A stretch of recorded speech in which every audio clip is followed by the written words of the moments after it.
né? Nossa, eu não. Eu sou péssima em computador e celular, eu não sou boa com tecnologia. Então, ó, pessoal, vocês ouviram, mas eu vou estar editando esse pedaço e deixa eu falar uma coisa para vocês. O que eu achei interessante nessa live de hoje? Eu sou uma profissional de saúde mental, sou uma psicanalista que acredita na cura do borderline, tá? E isso é muito polêmico. Realmente as pessoas se assustam muito quando eu falo isso, ok? Agora, eu falar para vocês, todo borderline que vem fazer o processo do meu método, o método costura, vai ter a cura? Não, tá? É uma porcentagem que eu consegui a cura. Uma outra grande porcentagem, eu consegui uma remissão muito grande, ok? E qual que é o meu objetivo, gente? O meu objetivo é ter mais pessoas da área que se interessem e que escutem isso que eu falo. Eu estou vendo, gente, tem gente que está com 15 anos de remissão total, como é que isso não é cura? Entendem? Então, eu fico meio sozinha, né, no meio dessa luta toda, né?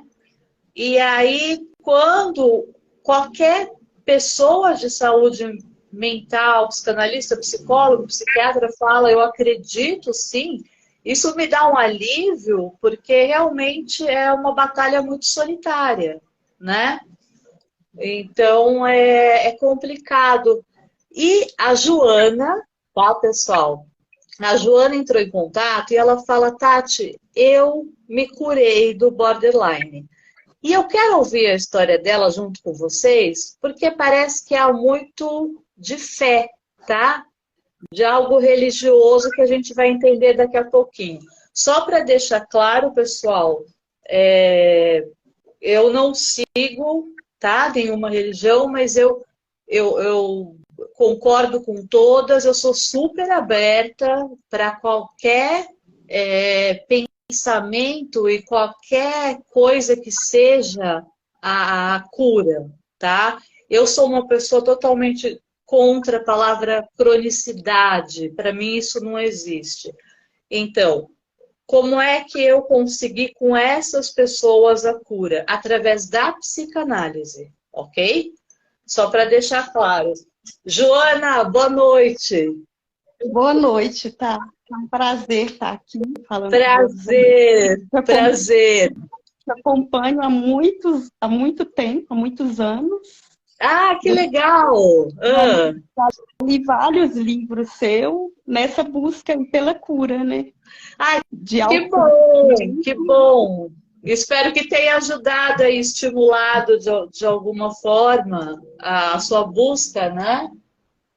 Porque é difícil achar um profissional que trata da forma carinhosa, da forma respeitosa que você É, trata. Eu procurei por muitos na internet, via muito preconceito na sim. fala e acaba colocando tipo, a pessoa se sentindo pior com o diagnóstico do que Ô, às vezes. Joana, você sabe, desculpa te interromper, mas o que tem acontecido muito recentemente, o que eu acho um absurdo, vários profissionais de saúde mental, tá? Alguns conhecidos, não vou falar nome, comparando o borderline ao psicopata.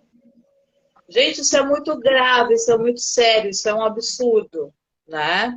Eu Então, já percebi muito isso e eu vejo que você é uma das poucas profissionais que entende a mente do borderline, que entende o funcionamento do borderline. Então, esses profissionais, igual você falou, eles alimentam muito esse preconceito, esse estigma contra o transtorno. E exato. fazem as pessoas não acreditarem que elas podem melhorar e que elas podem se curar. E aí, Joana, a gente entra num ponto que eu acho muito perigoso e complicado, porque o borderline vai se consultar, por exemplo, com um psiquiatra X, e essa pessoa vira para ele e fala, olha, você tem algo que é crônico, você vai sofrer horrores para o resto da vida, e a gente vai tentar te medicar para que você pelo menos se sinta um pouco melhor. Poxa, Pois é, no né? meu caso, nem me foi falado o diagnóstico. Ah, não, me conta um pouco, como é que foi? Como é que você descobre esse Uma diagnóstico? trajetória muito longa. Acho que se eu for ficar aqui, eu acho que eu fico a noite inteira, porque até chegar nesse diagnóstico, Você eu teve passei outros por diagnósticos? vários diagnósticos. Depressão, bipolaridade, provavelmente, né?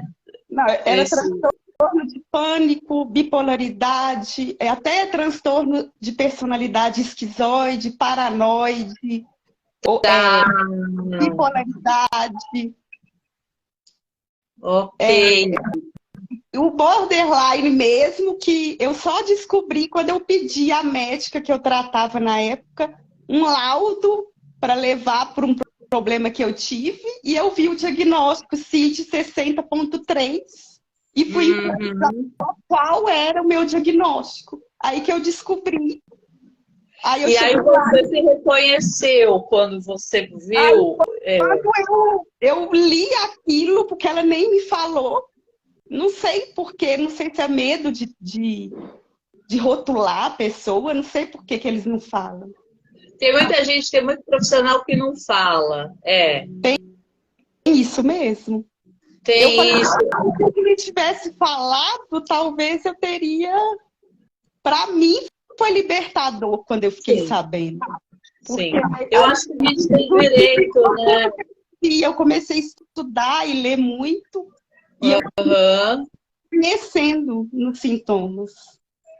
E, Joana, me diga uma coisa, de tudo que o borderline traz, né, para a pessoa, esse vazio, esse medo da rejeição, a impulsividade, as compulsões, os vícios, o que que você falaria para mim, Tati? Eu acho que isso aqui foi o pior para mim. Pior para mim é o medo do abandono e da rejeição, que começou Uhum. muito cedo por causa do problema. Meu pai tinha um problema psiquiátrico grave. Tá. E hoje eu vejo que ele era um borderline no espectro bem mais grave. Olha só, tá, Então, tá. Ele tem muitas crises, Joana, assim, de crises agressivas. Como é que era o comportamento dele? pois ele quebrava a casa toda, jogava prato para cima, quebrava telefone, era muito agressivo. Uhum, Ele não era, eu até pensava que ele era esquizofrênico ou um psicopata na época, que tá. eu não entendia, né? Aí na época não tinha os recursos que a gente tem hoje. Aí ele tinha uma crise muito forte, porque ele tinha um ciúme, um controle Hum, dos filhos e da minha mãe, um controle muito grande, um ciúme exagerado, um medo do abandono, que hoje eu tá, vejo. E ele tá. surtava por coisas pequenas e falava que ia tentar suicídio na minha frente. Eu tinha 5 anos, eu tinha muito pavor de ver aquilo. Nossa, Eu vivia dentro do guarda-roupa para não ver as crises dele, de muito desespero, de muito sofrimento mesmo. que terrível, que medo que você deve ter sentido, né? O tempo todo Aí eu nessa tinha um situação. irmão muito doente, que ele vivia no CTI, que ele era o irmão mais novo, ele Uhum. era adulto, e meu pai era louco com o filho homem, tanto que quando eu nasci, ele não ficou feliz. Ele sempre me negou, assim, ele nunca me aceitou. Então, Tá. eu não sei se isso era real mesmo, mas eu nunca me senti amada por ele. Até por ele ser muito doente, ele era muito autocentrado Sim, no sim, sofrimento dele. sim. Então, ele não conseguia perceber meus sentimentos. Ele não conseguia demonstrar amor, nem respeitar o que eu estava sentindo. E aí, obviamente, você ficou nessa situação. Aí, obviamente, você criança, né, já observando isso, você já começa com essa sensação de rejeição, que E vai minha mãe ficando. ficava, tipo, em hospital com meu irmão, a atenção era toda para ele, e meu pai muito doente, então eu fiquei praticamente invisível, abandonada. Que coisa, que coisa. E aí começa, né, realmente, essa sensação que você tem realmente de invisível, começa a se fixar. Eu comecei para querer conquistar o amor dele, porque eu gostava, porque tinha horas que ele estava bem, que ele Uhum. era simpático, que ele era feliz, principalmente com as pessoas de fora. Tá. Conquistar aquele amor dele, eu estudava o dia inteiro, eu queria ser perfeita. Uhum. Olha aí, pessoal, olha, é muito típico o perfeccionismo do E borderline. até hoje É, eu trabalho muito isso na terapia, porque até hoje eu sou perfeccionista. eu acho que não tem um borderline, se tiver, gente, o pessoal que é borderline que está aqui no chat, se tiver alguém que não é perfeccionista, coloca eu não sou, porque eu acho quase impossível encontrar um borderline que não seja perfeccionista. Porque o que é esse perfeccionista? É justamente, né, Joana, essa necessidade de agradar, né? Que Eu você achava que continua tendo. agradando e agradando, eu ia conquistar, eu ia melhorar, que eu sentia muita culpa pela doença dele. Porque quando você é criança, você é muito egocêntrica, você acha que tudo que está acontecendo com seus pais é culpa sua. Perfeito, perfeito. E aí você queria, na verdade, tadinha, você pequena ali, você queria estudar e bem nas matérias para a cura dele, quer dizer, você queria curá-lo. Sim, eu tentava de todas as formas agradar, mas eu nunca agradava, ele sempre me tratava com violência. Eu não gosto muito de ficar falando, porque um transtorno também que ele não teve oportunidade de tratar. Sim, Hoje eu não tenho rancor, já tive, porque ele era muito violento fisicamente comigo, tá, fisicamente também. muito, assim, jogava de sapato de sangrar o rosto, Nossa, tipo, ele me chutou, que rebentou todas as minhas varizes, era muito, mas ele era muito adoecido. E minha mãe era codependente. Ela não fazia nada para impedir os abusos. aí vem o outro lado da omissão, que muitas vezes acontece, né? Geralmente a gente tem esse formato que a Joana está falando, realmente alguém mais doente, um outro omisso que não interfere, né? E essa criança ela fica sem a imagem da mãe e sem a imagem do pai. Então ela se sente completamente abandonada. Isso foi mexendo muito com o meu valor como pessoa. A minha autoestima eu não tinha autoestima mais. E isso desde criança eu comecei a ter hipocondria. Eu Tá. achava que eu tinha tudo quanto é doença. Cada dia eu aparecia com uma coisa, mas era tudo somatização Sim. pelas situações, ele e minha mãe brigavam o dia inteiro, então eu ficava trancada no quarto, me isolava para não ver aquilo. Mas aí Tadinho. eu comecei a ter muita hipocondria. Toda semana minha mãe tinha que me levar no hospital passando mal. E eu achava que era real. Que eu Sim. estava sentindo, mas eu chegava lá, o médico tirava raio-x, fazia exame de estômago, era enxaqueca, e eu não tinha nada. Nunca tinha nada. É somatização, né? Joana, me diz uma coisa, se a gente avançar um pouco mais no tempo, A Joana adolescente, aquela fase onde começam as paqueras, os interesses, né? Como é que, em relação às amizades, como é que era para você lidar com amizades e lidar com essa fase que é muito difícil, né? Essa fase onde a mulher começa a ter corpo, onde realmente começam os afetos amorosos, né? Conta um pouquinho dessa fase. Pois é, eu sempre fui muito tímida e muito boazinha. Eu queria, Uhum. eu queria agradar todo mundo para sentir aceita. Porque parece que as pessoas, para mim, eram ameaçadoras. E parece Sim.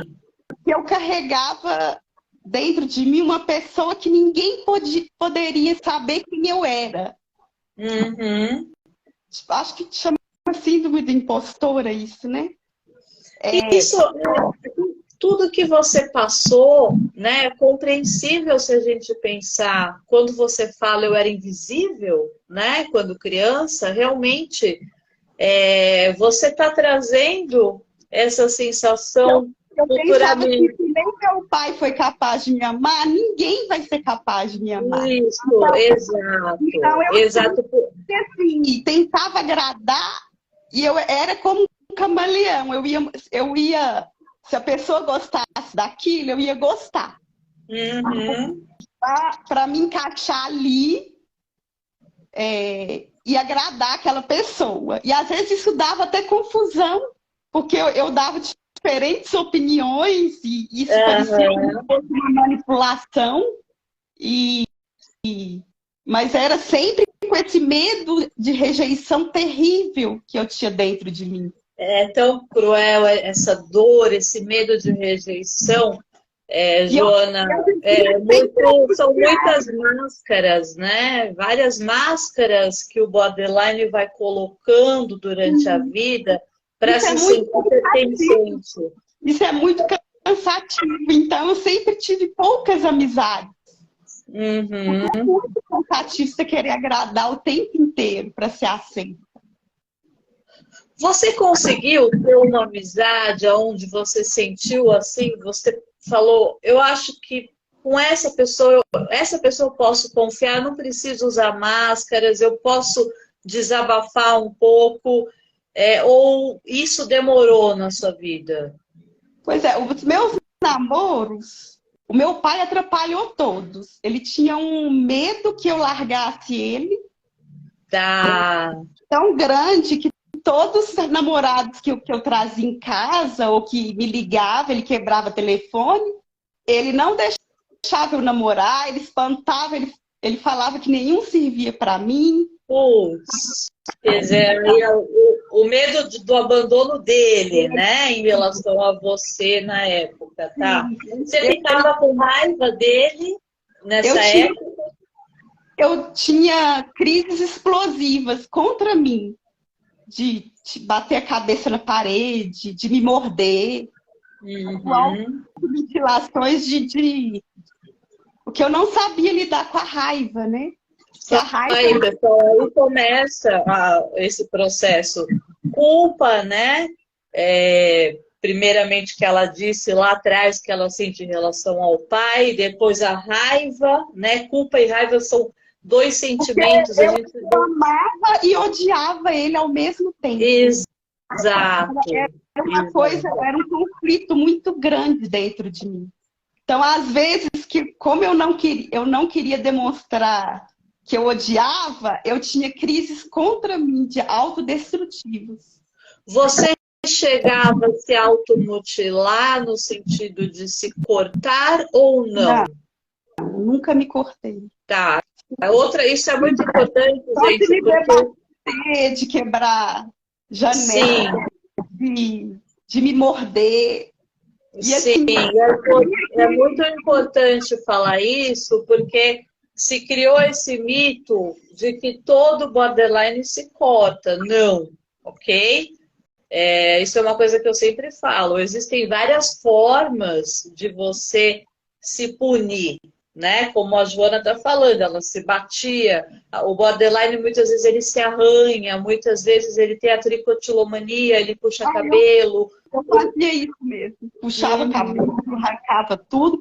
E assim, minha mãe ficava horrorizada, porque às vezes eu fazia isso por motivos inócuos, assim. Sim, Assim, sim. porque era tanta coisa guardada dentro de mim, e às vezes eu estourava com coisas pequenas. Então eu assustava muito a minha mãe. Aí depois eu sentia muita culpa, muita vergonha. Eu pedia perdão a ela e depois eu fazia de novo.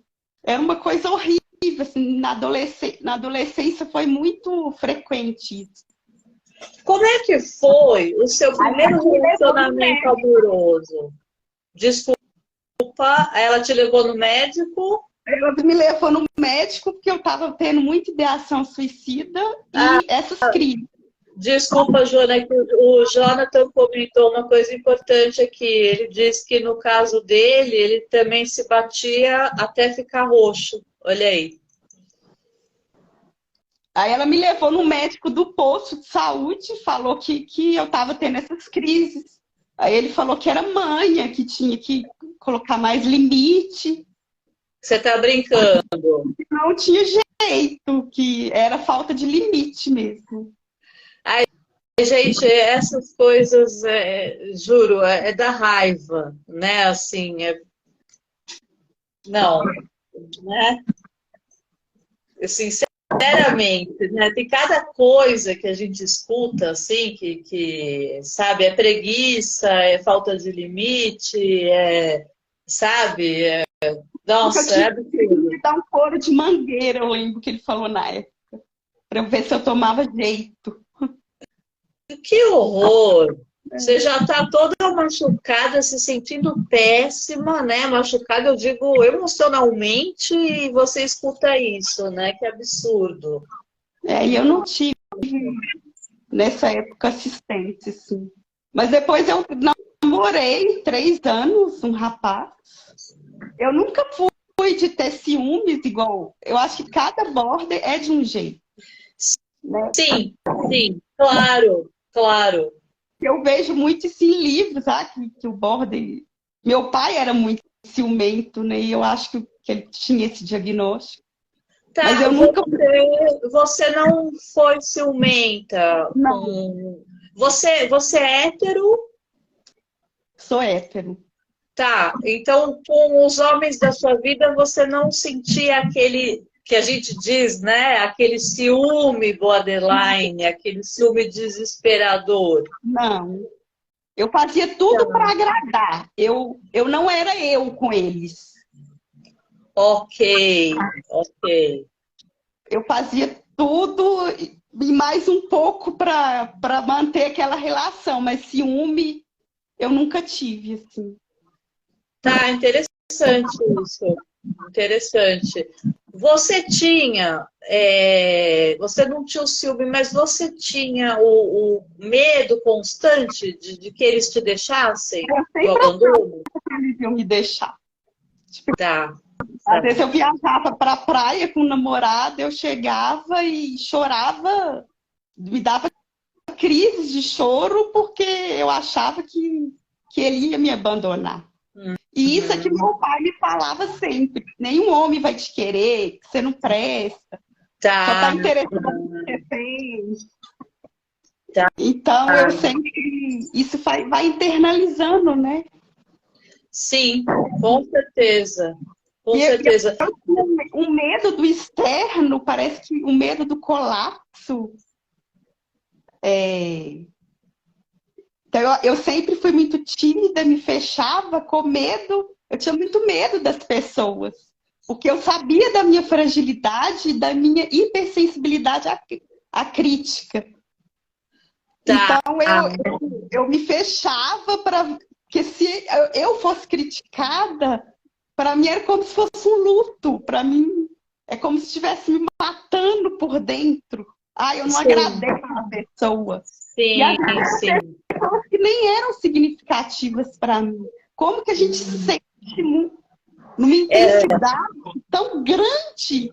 Eu acho que todo mundo tem um pouco disso, do medo, do abandono. Sim, sim. O border, ele sente com muita intensidade, tudo para ele é um luto. Tudo. E uma coisa que às vezes as pessoas não sabem, mas são todos os sentimentos, pessoal, que o border sente intensidade, seja medo, seja raiva, seja amor, tudo vem com muita força. Eu Né? achava que quando eu estava angustiada, eu achava que aquilo ali nunca ia passar. Uhum. Eu queria, tipo, me matar porque eu não via sentido em viver daquela forma. Era um vazio, uma falta de sentido na vida. Sim, sim. Então eu achando que me matando, aquele sofrimento ia passar. Porque eu vivia tudo, igual você falou, todas as emoções com muita intensidade. E toda coisa, para mim, eu vivia como o luto parece que era eterno. Quando o namorado terminava, eu emagrecia 30 quilos. Nossa, deixa eu saber aqui, Joana. Eu pulei, gente, eu tô lembrando, tá? Quem se bate é Border, do Peter Pan.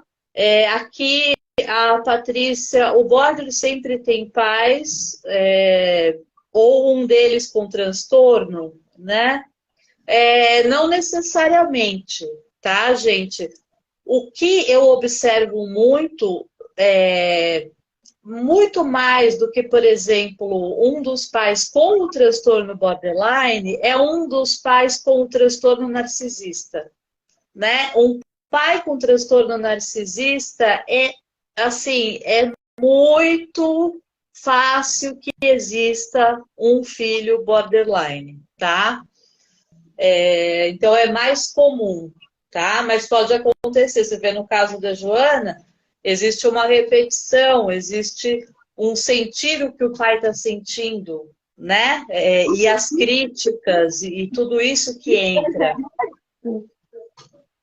Né? Eu só queria, Nora, se você puder me colocar de novo a pergunta do Peter Pan, e se aí tem alguém que perguntou se todo mundo que se bate é borderline. Não, aí teria que ver o motivo, né?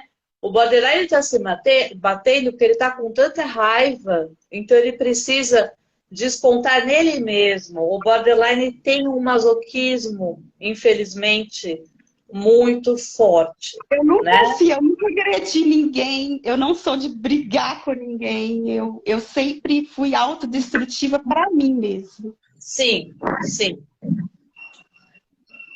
E aí, Joana, você me diz uma coisa, você falou que você não era ciumenta, mas quando havia uma quebra no relacionamento, como é que você ficava? Nossa, E parece que eu procurei o meu pai em todos os homens que... Sim, sim. E provavelmente procurou mesmo. Exatamente. Eu sempre procurei e casei com uma pessoa que para mim, eu não sei, não foi diagnosticado, mas para mim tinha o transtorno de personalidade narcisista. Então foi um relacionamento muito abusivo. Aí, gente, clássico também, borderline se juntando aí, namorando, casando com narcisista, clássico. Em 3 anos de namoro, assim, eu falei, eu encontrei minha alma gêmea, porque ele só via meu lado bom e fazia tudo por mim. Era buquê de flores. Eu falei, ninguém nunca me valorizou assim, minha autoestima era muito baixa. Claro, e o narcisista já percebe isso. Todo mundo falava, nossa, agora você encontrou um príncipe. Ele era um príncipe, era perfeito. Sim. Não existe perfeição, né? Mas depois que casou, assim, mudou já na lua de mel. Olha aí. Impressionante a mudança, a frieza. Começou a me tratar como meu pai, me parece que foi uma repetição.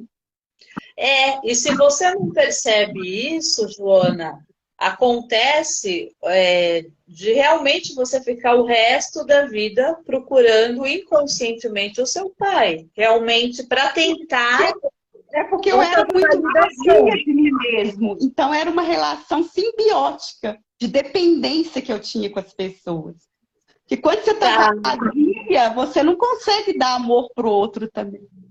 claro, exatamente, Então você, exatamente. você vai envolver com pessoas, corre muito risco quando você não se ama, quando você está vazia, de envolver Sim, com pessoas que. na verdade, né, Joana, eu acho que o que muito acontece é que você ama, esse inconsciente já está, né, te puxando aí para figuras masculinas narcisistas, e eu acho que você ama o sentimento de paixão com a esperança de uma validação, né?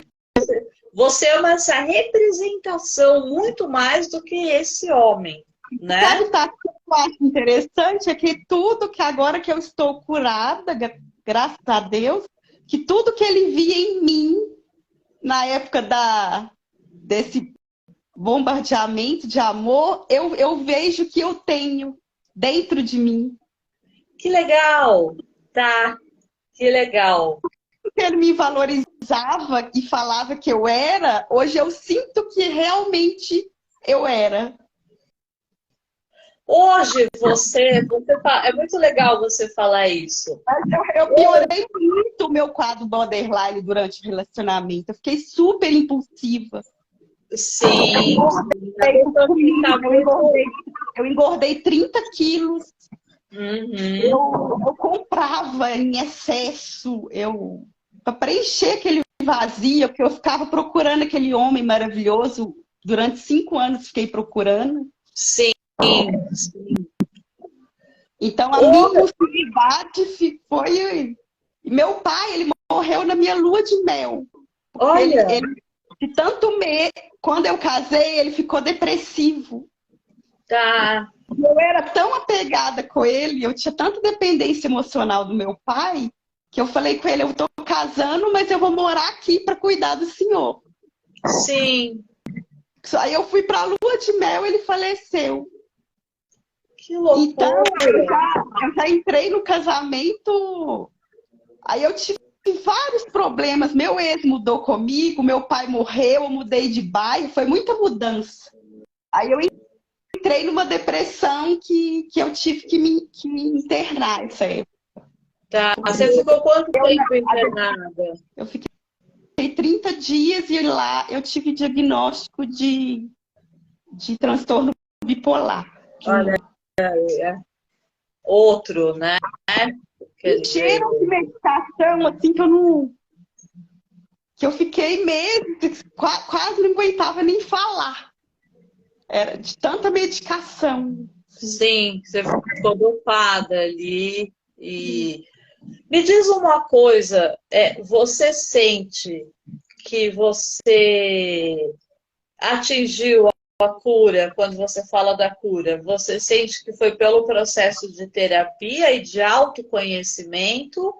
E me fala um pouco dessa fé que você, né, comentou um pouquinho comigo. Como é que foi esse processo seu de caminhar até a remissão dos Pois sintomas é, quando borderline?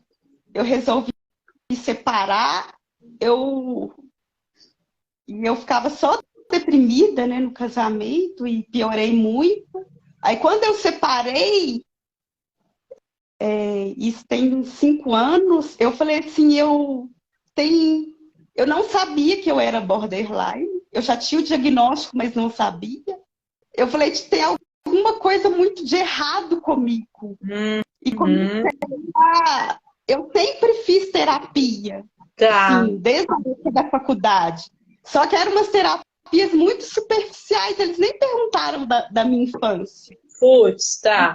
Eu estava querendo mudar comportamento. E eu me sentia muito frustrada porque eu não conseguia corresponder ao que eles queriam. Sim, sim. Aí as terapias não eram adequadas para mim. Aí quando eu descobri o meu diagnóstico, que foi quando eu separei, eu comecei a estudar muito sobre ler muitos livros de autoajuda. Comecei a escrever minha autobiografia para me resgatei, assim. Toda a infância. É como se eu fosse reconstruindo tudo que foi quebrado. Escrevendo tudo. Eu fiquei um mês em depressão, porque parece que eu fui no inferno para resgatar tudo isso. Porque isso tudo, quando eu estava casada, o meu pai, quando ele morreu, eu perdoei e foi pro meu inconsciente. Eu reprimi tudo. Tá. Aí eu comecei a fazer yoga, e no yoga a professora era espírita, e eu comecei a ter muita visão de coisas da minha infância que me marquei, que eu nem lembrava, de frases que foram ditas, de coisas que me aconteceram quando eu era muito pequena. Vindo para o meu consciente, saindo do inconsciente. Tá. E eu comecei a escrever, e comecei a fazer uma terapia, porque eu escrevia e falava para o terapeuta, aí ele já tinha meu diagnóstico, ele trabalha com terapia do esquema. Tá. E eu fui me curando, E eu comecei a fazer vários cursos de um psicólogo, eu não sei se pode falar. Pode, sem problema nenhum. Ele se chama Marlon Reikdal, ele é espírita e junguiano. Tá. Eu fiz um curso dele que chama Vai Pra Dentro, que está disponível. Eu já tinha escrito minha autobiografia e fiz o curso dele que chama Vai Pra Dentro e o curso de complexos. E eu fui resgatando a minha história. Eu consegui perdoar o meu pai, me perdoei por tudo que aconteceu. Então, hoje, eu não fecho mais critério. Dos 10 critérios do DSM-5, eu não fecho mais critério para o transtorno de personalidade. Ótimo. Eu não tenho mais impulsividade, eu não tenho mais vazio crônico. Perfeito. As minhas emoções, elas são... Eu sinto, mas eu converso com as minhas emoções. Tá. Você sabe que eu uso muito isso. Você deve ter visto no meu livro, né? Esse conversar com as emoções. O Marlon chama de cultivar as emoções. Então, hoje eu não sou tomadas por elas. Eu converso com elas. Quando eu estou triste, eu pergunto: o que está acontecendo? O que eu estou triste? Eu me tornei uma pessoa mais verdadeira, mais autêntica. Eu não tenho mais medo das pessoas me abandonarem. O meu valor aumentou, e eu tô com namorando uma pessoa bacana agora. Legal. É uma diferença, né, Joana? Realmente, os meus pacientes que saíram do quadro borderline, para eles falam, veja se você sente igual, eles falam para mim: Tati, a sensação que eu tenho é que aquela pessoa era uma outra pessoa. Eu estou me sentindo completamente diferente. Você tem um pouco essa sensação? A Joana antiga é outra. Eu estava num grupo de WhatsApp que chamava 880, que eu era muito assim, né? Tipo assim, ou a pessoa era ruim demais, ou você foi no pedestal. Eu desvalorizava e já não queria saber. E quando eu tive eu fui me curando, eu saí do grupo porque parece que eu era outra pessoa. O que aquelas pessoas ali falavam, já parece que eu não fazia parte daquele grupo mais. Já não faz mais sentido para você. Sim. eu não tenho mais automutilação, não tenho pensamento suicida, crise de pânico. Às vezes eu ficava com o cara um dia. Quando ele não me ligava, eu tinha crise de pânico. Pro borderline é Eu assim gostava mesmo. tanto, idealizava tanta pessoa que eu tinha crise de pânico do meu serviço. Eu nem falava que era por isso, às vezes por cara que eu tinha ficado um dia. Então eu não tenho nada disso mais, assim. Mas não foi de uma hora para outra, foi com muito autoconhecimento. Sim, sim. Eu não tinha religião, porque minha mãe era muito religiosa e ela usava a religião para me julgar. Tá.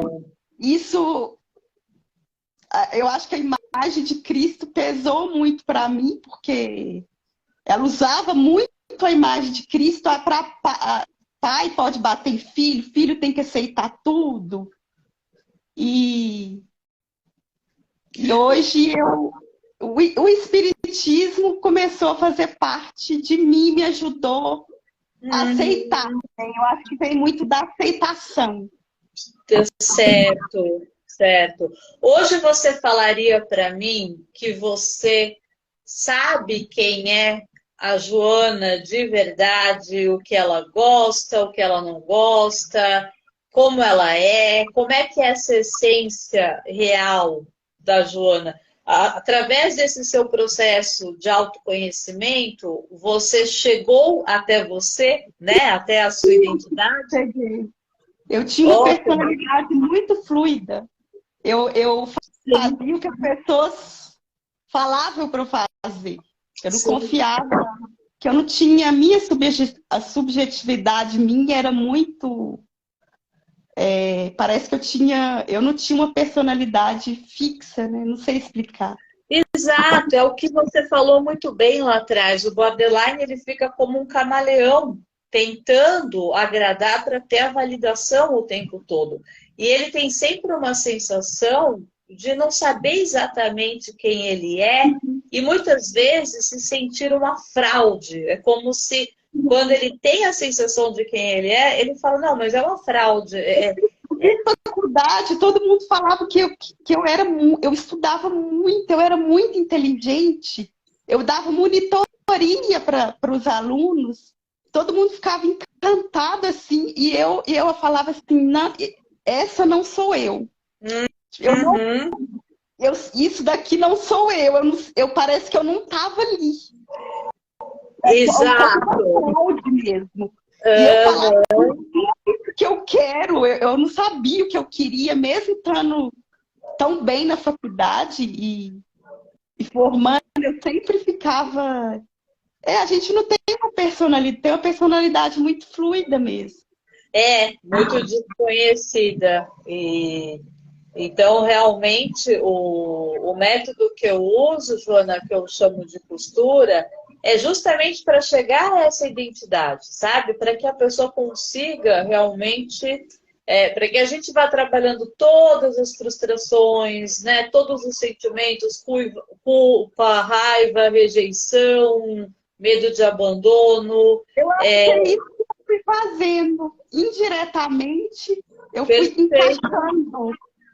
encaixando a minha história de vida e relacionando tudo que eu senti agora com o meu passado e fui vendo onde que eu fui quebrada, porque a gente fica uma criança em corpo de adulto, a gente parece que para no tempo. Exatamente. Então, eu fui vendo onde que isso foi acontecendo e isso fez eu surgir uma personalidade mais solidificada. Agora eu já sei o que eu gosto. Sei o que eu... O que você quer para você, o que você não quer, né? Depende da opinião das pessoas, como eu dependia. Mas é lógico que assim, é lógico que a gente tem... Eu ainda tenho uma hipersensibilidade. Tipo, eu sou mais até intuitiva, às vezes eu vejo que as pessoas me entendem muito. Eu ainda tenho hipersensibilidade. Mas agora eu consigo perceber. Tá, tá. Quer dizer, pode até te vir de uma forma muito forte, mas na hora você percebe e você reorganiza isso, né? Ok, perfeito. Legal isso. Legal. Assim, muito bacana. Então, realmente, Joana, o que você está passando é fundamental, né? Foi um processo longo de perdão do meu pai, foi muito difícil.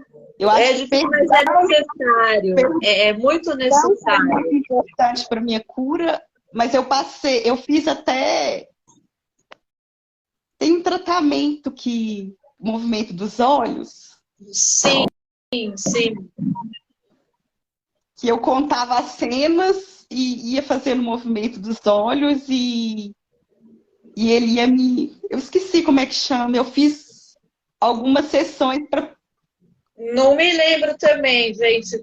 Se alguém se lembrar, eu sei que você está falando, mas não me vem agora. E eu acho que o yoga também me ajuda muito, porque o borderline fica muito no passado e no futuro. Exato, Ele é muito exato. ansioso. Agora não, mas eu dramatizava tudo, eu catastrofizava tudo. Imaginando mil coisas que ia acontecer errado e que estava só na minha cabeça, imaginando um futuro catastrófico. E a minha irmã estava assim, horrorizada, porque minha irmã não tem, né? Eu acho interessante, Joana, quando a pessoa sai do quadro realmente, totalmente, como ela fala, nossa, quantas vezes eu tive a sensação de rejeição com pessoa X, achei que pessoa Y estava falando de uma forma grosseira comigo, e agora eu percebo que realmente não faz sentido, essas pessoas não estavam contra mim. Né? Todo analisar as pessoas, os olhares, os humores, o tempo todo analisando aquele ambiente para ver se tinha alguém olhando de um jeito, uma paranoia. Isso que a gente está falando é muito importante, porque aqui a gente entra no narcisismo do borderline, ok? Porque se todos os olhares vêm para mim, né? Numa forma acusatória, isso também é narcisismo. Da mesma forma que eu posso ter um narcisismo onde todos os olhares vêm para mim e eu me sinto encantadora e a melhor. No trabalho, que eu achava que eles sempre iam me prejudicar. Eu acho que muito associada a essa imagem do meu pai.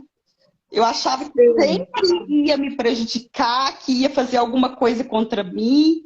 Então, eu fiz esse curso de complexo que eu fiz, foi muito importante, porque ele me ajudou a separar a experiência concreta do que eu penso.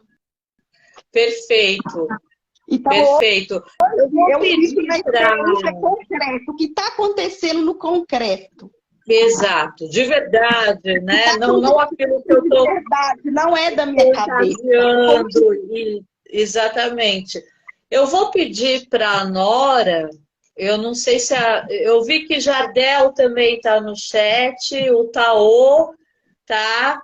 Oi, Patrícia, Thaís. Eu vou pedir para Jardel, Taô, a Nora, me mandarem as perguntas que passaram batidas, ou para mim ou para a Joana, não sei se alguém fez uma pergunta. Teve uma Thais que falou da síndrome de Peter Pan, eu não sei se a pergunta era se isso tem a ver com o transtorno borderline, não necessariamente, tem mais a ver com o narcisismo, tá? Se foi essa pergunta, então eu vou pedir para vocês me passarem por aqui as perguntas. Não adianta mandar por WhatsApp que eu não consigo ver. Você falando do narcisismo, eu tive um abandono de pai e meu ex-marido teve um abandono de mãe. Olha, ele foi abandonado. Ele foi o único dos irmãos que a mãe deu para a avó. Então, ele se sentia muito rejeitado por isso. Então, o narcisista, aquela caixa dura dele, Eu, eu, eu, Sim, eu perdoei ele também, ele também era uma criança ferida. Mas exatamente, exatamente. Que quando a gente fala, né, Joana, o narcisismo, mas quando a gente fala do transtorno de personalidade narcisista ou de um grau muito alto de narcisismo, realmente são pessoas que a gente não tem como conviver com elas, né? Elas vão te sugar e vão nossa, ele realmente te me levar para o culpava por buraco. tudo. Sim, E eu já me sentia muito culpada, então isso eu fui definhando na relação. eles procuram perfis como era o seu. Ele Por isso eu falo, pareceu muito razão e eu muita é, emoção. ele te identifica como uma pessoa extremamente sensível, porque eles têm esse olhar raio-x, ele te identifica e ele te escolhe. A Nora passou, se ela continua com tratamento medicamentoso para bipolar. Alguém te perguntou isso, Joana, se você continua com o Eu medicamento. continuo, eu, os estabilizadores de humor foram tirados e eu não Tá, senti falta nenhuma. Eu continuo legal. com antidepressivo e remédio para dormir ainda. Que eu tô querendo diminuir também. Já diminuí o antidepressivo que eu tomava, não sei se pode falar. Eu tomava sertralina, né? 100 Tá, miligramas, já super conhecido. 30 miligramas. E eu tenho muita insônia ainda. Tá, tá. E muita gente tem, né? Eu acho que aqui ela está me passando outra diferenças entre o teu método, como ela conseguiu com a fé. Como ela conseguiu, na verdade, ela já explicou. Pelo que eu entendi Mas aqui, não foi foi exatamente. terapia também, foi leitura, Foi mais autoconhecimento mesmo, né? autoconhecimento. Exato. Muita O, fé também que eu tinha que, pelo espiritismo, você vem aqui para. Eu sei que muita gente não acredita, mas isso me deu uma paz de pensar que nessa encarnação eu tinha que passar por isso, para eu evoluir. Então eu acolhi meu sofrimento. Isso me ajudou muito a aceitar tudo que eu passei. Estão querendo saber aqui, Joana, quanto tempo levou esse seu processo até você realmente se perceber fora do quadro? Tem só 2 anos. Tem Tá, 2 anos. 2 anos que você tá com essa remissão completa. Sim, 2 anos com a remissão completa. E eu, assim, o meu psicólogo está encantado, porque eu não percebia, mas a minha hiperempatia era doentia. Uhum, uhum, Agora eu tinha uma hiperempatia, eu queria cuidar de todo mundo, eu me sim. responsabilizava pelos problemas de todo mundo. E agora a minha empatia é uma empatia mais saudável. A Sabrina, oi Sabrina, ela diz o seguinte: eu acredito que a espiritualidade ajuda bastante, independente da religião, né? Realmente, quando você crê em alguma coisa, né? Isso te torna mais forte, né? Aqui a Patrícia, ela diz: eu fiquei 16 anos casada com um narcisista e eu desenvolvi uma depressão profunda. Patrícia, casamento com Eu saí narcisista, também assim. Eu a saí com a depressão depressão, profunda. o Eu casa- fui casado com um homem que tinha dinheiro, morava num casão, eu saí com a roupa do corpo, tá? o narcisista, Ou eu ficava ali, saí com a sim, sim. roupa do corpo. As Aí que eu mulheres, falei, eu não aceito isso pra mim mais, eu vou mudar minha vida. Aí sim. que eu me entreguei a esse autoconhecimento e a minha vontade de me curar. O Cideia Caldas, olá.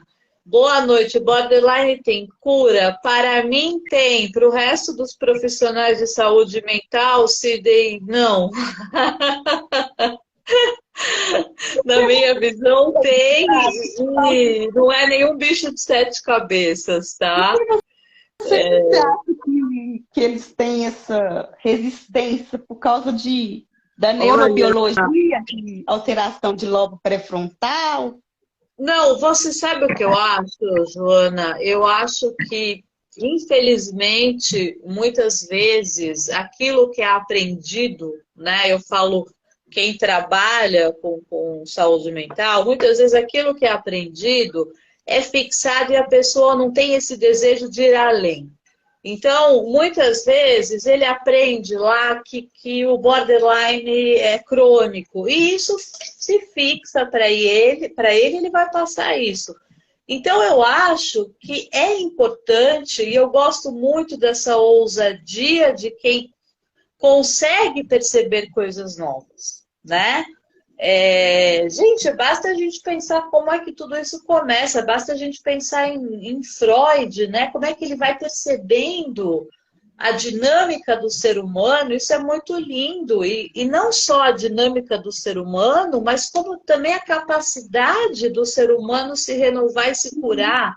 Então, para mim é algo tão claro, né? E no borderline, eu vejo que a gente realmente tem como fazer essa costura para que essa identidade seja, através da psicanálise, a gente tem como trabalhar tudo isso para que essa identidade seja finalmente estabelecida e deixe de ser fluida, né? Uhum. Então, alguém comenta, os profissionais dizem que não tem cura, é verdade. Eu acho que só eu digo que tem cura, Então, mas assim, às vezes eu me acho até mais madura por ter sofrido tanto e sim, ter sim. passado por um processo tão difícil, até do que pessoas que não têm o diagnóstico. Eu vou falar isso que você está falando, Joana, eu vou te falar uma coisa. As minhas pacientes que estão curadas, eu digo para você que elas estão melhores do que eu que nunca tive borderline. Muito melhores. Eu Em vários. percebi que no hospital, assim, que eu trabalho no hospital, às vezes eu me sinto mais madura e mais serena para resolver as coisas, Sim, que sim. pessoas que nunca tiveram nada, Ah, que não tem Você nenhuma patologia. Você sai com uma maturidade impressionante. Realmente, gente, quando a gente vê alguém que está com remissão zero, é outra pessoa. Ela deixa de ser aquela criança machucada e ela vira um adulto extremamente responsável e lúcido. E tudo isso é muito bonito mesmo, E, né? e eu no livro, eu estava lendo o seu livro ontem, e eu lembrei muito do meu pai naquele caso daquela senhora de mais de 80 anos. Ah, sim, Ela sim, tinha, ela tinha muito medo do abandono dos filhos também, né? exatamente, E exatamente. lendo o caso dela é muito parecido com o do meu pai, assim. E não tem Uhum. idade, né, para cura. Não tem idade, e eu acho que se não existir esse autoconhecimento e esse trabalho interno, eu também não acredito quando falam, chega aos 30 anos vai ter uma remissão do quadro, chega a 40 anos.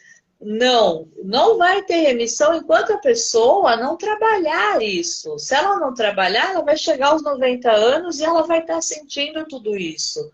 Então, por isso, pessoal, quanto antes, melhor, né?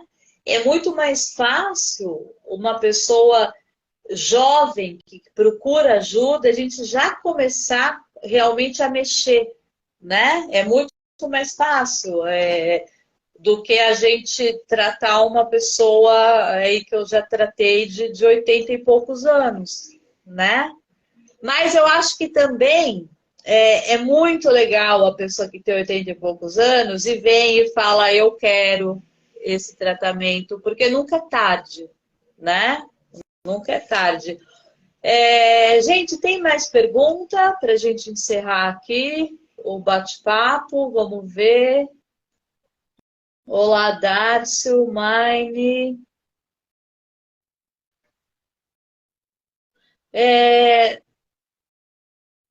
Eu não estou conseguindo ler transtorno bipolar. Estou seguindo o espiritismo e descobri que eu já trouxe de outras vidas. Eu só queria ser uma pessoa normal. Eu vou dar a minha opinião, Joana, depois se você quiser falar alguma coisa, tá? Eu acredito, eu acho que é a Patrícia, que eu não estou conseguindo ler aqui, gente. Eu acho, Para mim, Patrícia, eu comentar. eu acho que nesse momento não carregue essa culpa de acreditar que você traz isso de outras vidas. Não. Nossa, o quadro borderline já te traz culpa demais para você trazer essa sensação de que isso é karma, de que você precisa sofrer, porque na outra vida você fez coisas horríveis. Não. Tenta lidar mais com a realidade, tá? Desculpa até gente aqui, tá? Mas eu acho que isso é importante. Independente da sua crença, eu acho legal você ser espírita, ter essa crença, mas não mistura, não mistura. A dor que você está sentindo como borderline nada tem a ver com outras vidas. Quem te falou isso viajou, tá? Então, a sua crença é uma coisa e a sua questão de transtorno de personalidade é algo de aqui e agora que você foi construindo, tá? Durante o seu processo aí de crescimento, tá? Na vida. E questões sociais, ambientais, familiares, um pouco de genética. E é isso, ok? Não aumente essa culpa que já está tão grande em você. Certo? Acho que você concorda, né, Joana? Não pode misturar. Sim, porque a gente não sabe, não lembra o que a gente foi na outra vida. Eu acho que isso faz a pessoa acomodar, né? Achar que é karma de outra vida e que tem que suportar. Não, E aí só traz mais culpa para uma pessoa que já está cheia de culpa, né? Porque o borderline é uma culpa só. Gente, tem mais perguntas? Vou deixar mais um minutinho para ver se alguém quer perguntar mais alguma coisa. Eu já vou agradecendo a Joana. Joana, obrigada, viu, pelo depoimento. Que bom que você está assim. Fico muito feliz. depois E obrigada. eu quero publicar minha autobiografia, eu ainda estou Legal. escrevendo para ver se diminui preconceito, que eu já passei por muito psicofobia, igual você falou no início. Sim. De chegar para tratar em médico e estar com uma dor real e eles falaram que eu não tinha nada, que era psicológico. Então, eu acho que quanto mais a gente falar, mais vai normalizando. Né? Exatamente, exatamente. Então, eu acho importante também. E, pessoal, a gente vai fazer o sorteio agora do livro, tá? Esse é o último livro meu da trilogia, são relatos. Ah, a Nora já está com o resultado do sorteio, ela é rápida, gente. Então a gente vai ver. Deixa eu falar uma coisa para vocês. Eu estou com um curso que tá, o link está na minha bio aqui, tá? Ele é um curso para quem quer entender o que é o borderline. Então, é um curso para familiares, amigos, para entender realmente o que é que passa na cabeça do borderline. E eu coloco exercícios também nesse curso de como, na verdade, como lidar com o borderline, ok? Então, e aqui eu não consigo ler o seu nome, mas o que ele falou, é a pessoa que falou do síndrome do Peter Pan, eu peço desculpas. Peraí, mas te falaram que você tem a síndrome? Na verdade, eu nem gosto muito desse termo, né? A síndrome do Peter Pan. A gente percebe muito essa síndrome é quando o homem ele fica parado naquele momento de infantilidade, onde a gente vê um narcisismo muito grande, né? Então, na verdade, são homens que a gente percebe que não tem uma pulsão para a vida, eles não têm uma força e uma coragem para enfrentar trabalho, para enfrentar a vida, para enfrentar um relacionamento maduro. Geralmente são homens acomodados, tá? São homens realmente que ficam muito centrados neles mesmos, tá? E a vida vai passando e você vai percebendo que esses homens não estão lidando com a vida, tá? E tem como melhorar isso em terapia e muito, tá? Eu espero ter respondido. A Joana caiu e a Nora diz que Marcos Doidão, o Marcos Doidão que ganhou o livro? É isso? Eu ouvi isso aí, é o Beres, né? Eu ouvi isso de um relacionamento. Não sei se isso faz parte de mim ou se só estavam querendo me magoar muito. Obrigado por sua resposta. De nada. Às vezes, muitas vezes também, a pessoa está com raiva de você e quer realmente te magoar, né? Mas eu acho legal você fazer esse exercício de reflexão, né? Se você ouviu isso, procura, né? Quer dizer, o que eu te falei agora, por exemplo, faz sentido? Se você parar para pensar em você, na sua identidade, isso faz sentido ou não? Se fizer sentido, é legal buscar uma ajuda, certo? Marcos Doidão, cadê o Marcos Doidão? Coloca um oi aqui para mim. O Marcos Doidão ganhou o livro.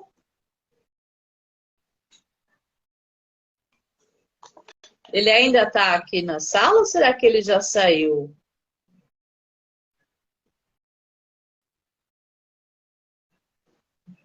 Marcos Doidão, você está na sala? De nada, Beres, de nada.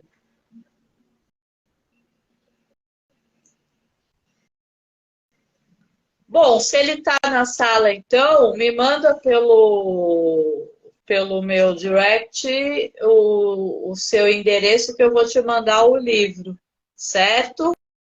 Então é isso, pessoal. Eu vou começar a fazer algumas lives para a gente falar do quadro borderline em geral, tá? Para a gente falar de frustração, de culpa, de medos, de sensação de rejeição, de abandono, relacionamentos, né? Amizades, como lidar com tanta intensidade, tanta sensibilidade, ok?